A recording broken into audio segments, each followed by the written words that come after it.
Assalamualaikum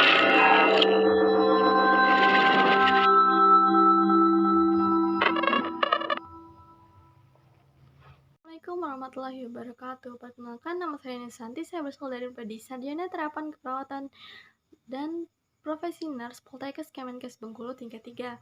Adapun di sini saya izin menyampaikan mengenai konsep dasar keperawatan gerontik serta batasan usia menurut WHO serta Depkes RI. Baik, kita mulai dulu dari terminologinya. Di mana terminologinya yang pertama ada geriatrics.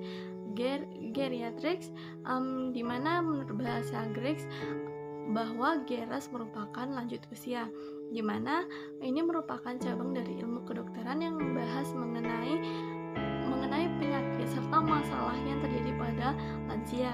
Sedangkan gerontik berasal dari kata geron. Geron ini artinya orang yang berusia lanjut, di mana ini merupakan studi yang membahas mengenai proses penuaan serta masalah yang terjadi pada lansia. Selanjutnya, apa itu perawatan gerontik? Di mana perawatan gerontik itu merupakan suatu pelayanan profesional yang berdasarkan pada ilmu serta kiat keperawatan meliputi bio, psikososial, dan kultural yang ditujukan kepada klien lansia secara holistik, baik itu di tingkat individu, keluarga, komunitas, maupun masyarakat. Nah, selanjutnya ada batasan lanjut usia, di mana batasan lanjut usia itu terbagi. Yang pertama kita bahas dulu yang batasan usia dari Depkes RI, di mana batasan usia dari Depkes RI itu merupakan bahwa lansia tersebut merupakan orang yang berusia di atas 60 tahun, baik yang potensial maupun tidak potensial. Baik, selanjutnya menurut WHO, di mana batasan usia ini terbagi menjadi usia pertengahan, di mana usia pertengahan ini berada di antara usia 54 hingga 59 tahun, lanjut usia yang berada pada usia 60 hingga 74 tahun.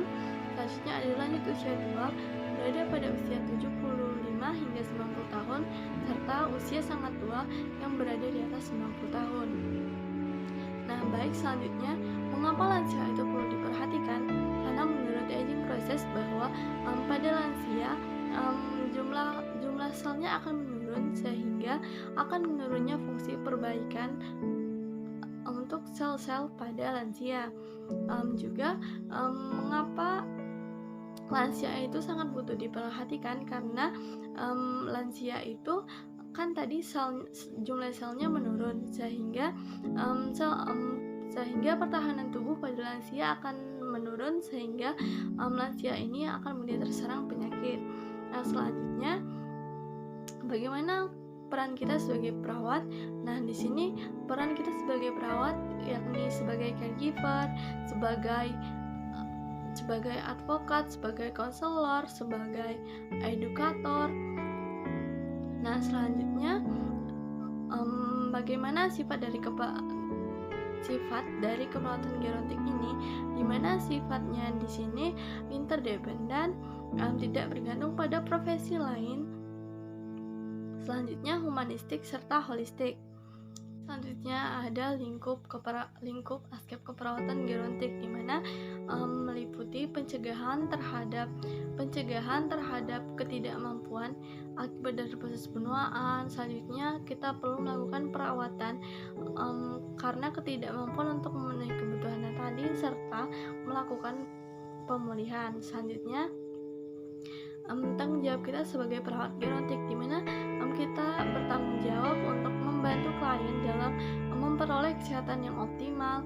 Kita perlu membantu klien untuk untuk memelihara kesehatannya, serta kita perlu untuk membantu klien untuk menerima kondisi yang dihadapinya, serta membantu klien hingga ajal menjelang ajal, serta kita wajib untuk memperlakukannya secara manusiawi. Baik, itulah tadi yang dapat saya sampaikan. Terima kasih atas perhatiannya. Mohon maaf jika terdapat salah-salah kata maupun salah-salah